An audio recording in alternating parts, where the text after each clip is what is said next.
Hey guys, I'm Amanda. Welcome to Rockpile Off-Grid Homestead. If you haven't joined us here at Rockpile before, my husband Corey and I are former construction workers who are building an off-grid homestead on 100 acres from scratch, and we've invited you guys to come along with us. Today I am sorting out the garlic that you saw Corey harvest almost 4 weeks ago now, and they have cured really well. Now curing just means drying. It's drying it out so it's prepared for long-term storage. I need to sort through the different sizes of garlic, the good ones, the bad ones, clean them off, trim them up, and might even get into braiding some, and I'll show you how I do that too.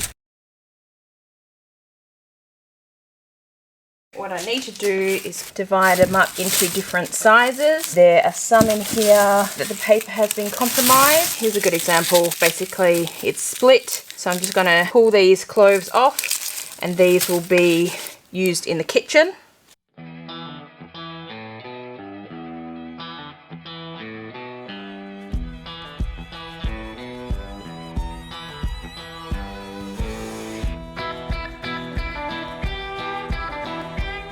Alrighty, that is much better. Now I'm going to set myself up to do my first round of sorting.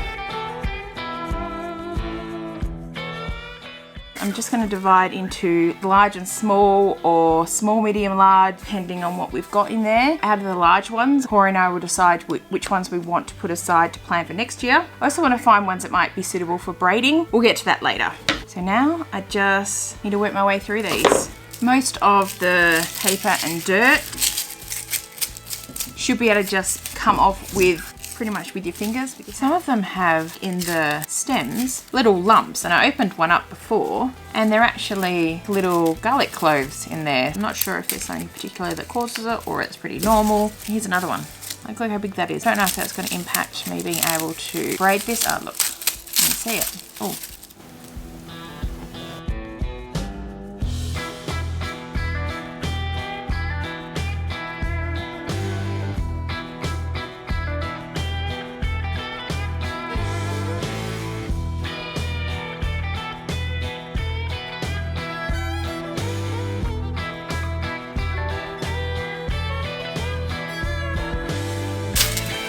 Last of it.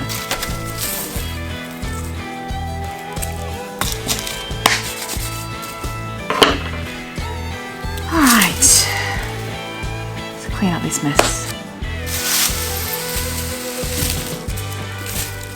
And there we go. How good does that look? All of these ready to braid.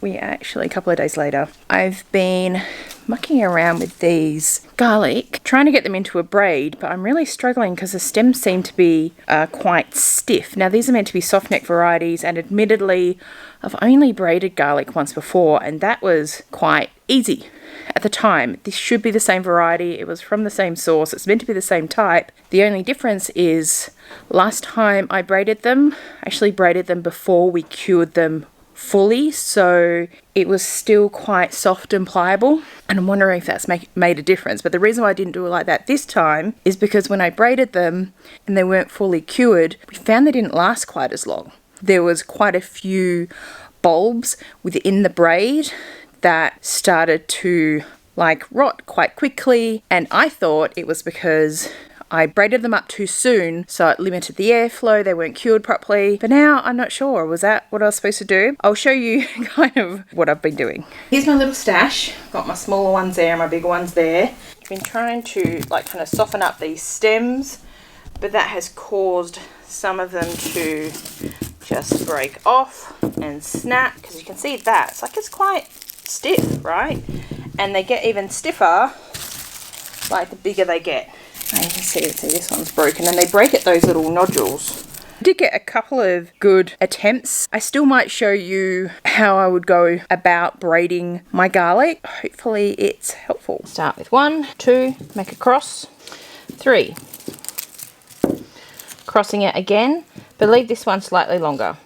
Okay, what you want to do is grab the bulb, spin it around all the way through, open them up and push that through, and we can see that's what it looks like at the back. That's all kind of locked in there. Right. So that's all locked in. Okay, lay it to the left, run it down the middle, split that under. Right, so you've still got your 3 for your plait. Right hand side, get the middle, push it under, and you've got your 3. Okay, let's go 1 for the middle.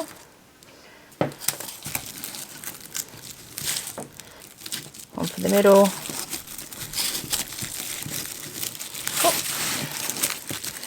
Go under.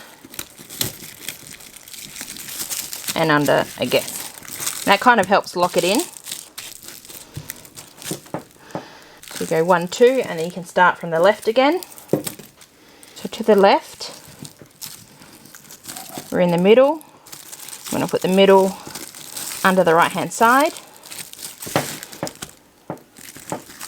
Okay, so you're still getting this. Good.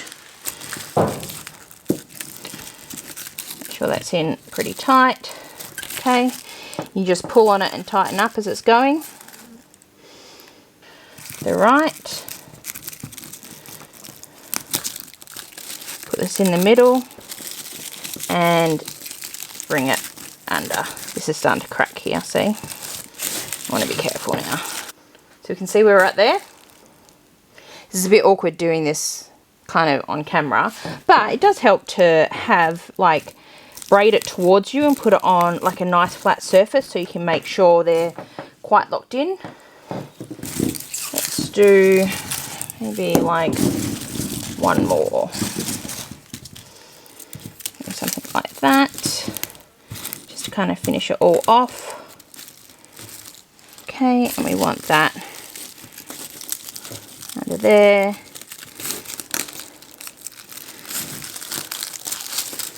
Bring the outside over the top. Outside over the top.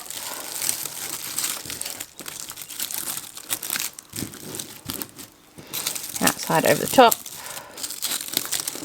And you just keep going. That's where we're at.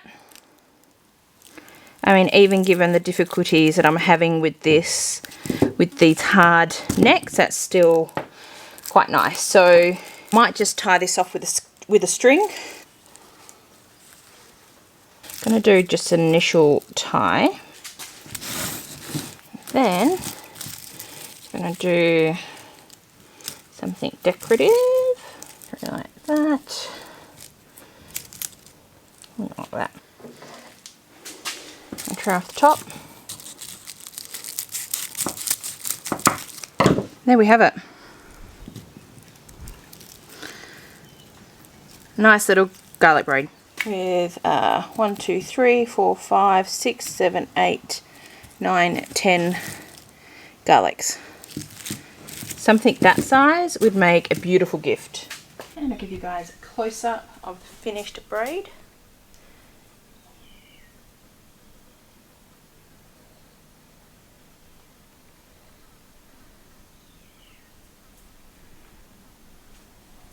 Lovely. So it turned out really good. I'm quite happy with that considering how much of a drama I was having with those stiffer stalks.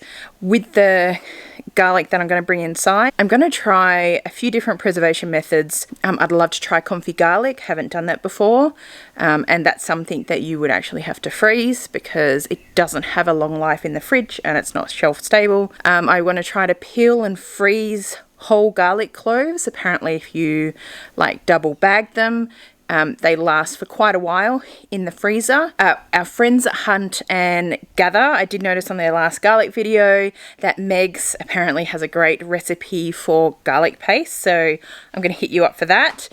And I want to try dehydrating some so I can get some garlic powder. And then of course we're going to eat a whole bunch fresh. And whichever of those I end up trying, I'll bring you guys along. Thanks for joining me today. Hope you enjoyed it. If you do, give me a thumbs up and I will see you next time.